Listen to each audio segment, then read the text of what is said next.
Matt Levitan from Sony. How are you doing today, Matt? I'm excited. Let's get this product out there already. I've been dealing with planning and strategy for so long, and to actually have it in gamers' hands is exciting. Excited for the Vita? Very much so, yeah. I think a lot of us are excited for the Vita. Can you tell us about the Vita in general? Absolutely. We took a lot of the learnings that we had with our original PSP, some of the things that we loved and really felt we liked about the PS3 infrastructure, and put it into a brand new product. So, we knew gamers wanted dual analog sticks. Over 65% of them had said, hey, give me another analog stick so I can control a camera. So that was easy. That was a low-hanging fruit thing to do. But then we put a better screen in. It's a 5-inch OLED screen. Cameras in the front and the back. The front screen is touch. There's also a rear touch pad. And then from a software perspective, we just got those dev kits out early. We built the Vita with the dev community in mind, and now we see the fruits of our labors with like 25 great games at launch. So we're excited, for sure. That's really great. Can you tell us what the transition will be like from the PSP to the Vita for gamers? It's actually a pretty good one. If you've spent some time or some money on the PSN store and you've downloaded content, a lot of that content, or I think all of that content, is actually accessible for your Vita. So if you download any PSP minis or some of those PSP games, they're actually 275, I think, that are available in the store. You can re-download for your Vita, and they've been up-resed, and they look amazing. So it's not backwards compatibility with UMD, but the digital content is still available to play. Physically, with the touchscreen back and the touchscreen front, you think it'll be easy for gamers to transition from the PSP to the Vita? Absolutely, and I think that there's a small learning curve. I'd say that like some of those games, like Uncharted, is one of those ones where they throw a puzzle at you, and it takes you a few seconds to realize, okay, I gotta rub the screen and rub the charcoal off a map or something. But once you get used to doing that, you find that there's a lot more freedom. For the developer in terms of how they make the games, but also for the gamer to control Nathan Drake. So if I want to climb up a rope, I can use the analog stick, obviously, but I can also just run my finger up the back of the touchpad and he climbs up a rope. So I think that's fun, and we'll see where that goes for different developers down the road. How does the Vita interact with the PlayStation 3? Lots of ways, actually. The one example we have here today that we're showing is Wipeout 2048. That is actually... You could play your handheld version with the PS3 version of Wipeout HD. So wherever I am in the world, I could log on and play. I could be in Montreal and whatever, hanging out, and you could be here in Toronto. We could play against each other, and which is a lot of fun. But also, where it's going to go down the road is things like MLB 12, where I could start a season on my PS3, play a bunch of games, stop it, save it to a cloud, take my Vita version wherever I go, and then any game I play or any stats I achieve during that time frame, I get to save those to the cloud and apply them to my PS3 one. So I'm never out of touch with the game, which is great. So I think you're going to see a lot more of that moving forward. Can you tell us about some of the apps for the Vita?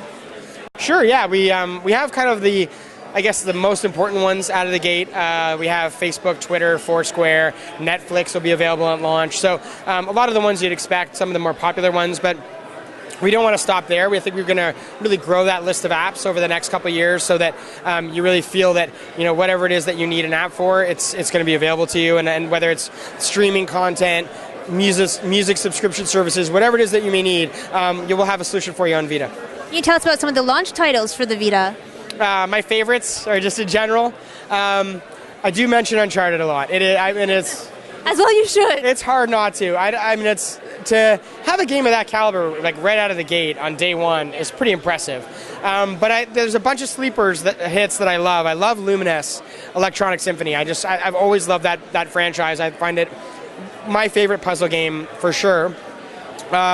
But I also think Ultimate Marvel vs. Capcom 3 is a great fighting game. I loved it on PS3, played it a lot in my household, and it plays incredibly well on Vita. So I'm impressed that there's just such a wide variety of genres to the launch lineup too. I mean, there's fighting, there's racing, there's sports, there's RPGs, there's everything. So that's always been our testament to the gamers. We're going to make sure that we cover off the genres. No matter what you like, we have something for you.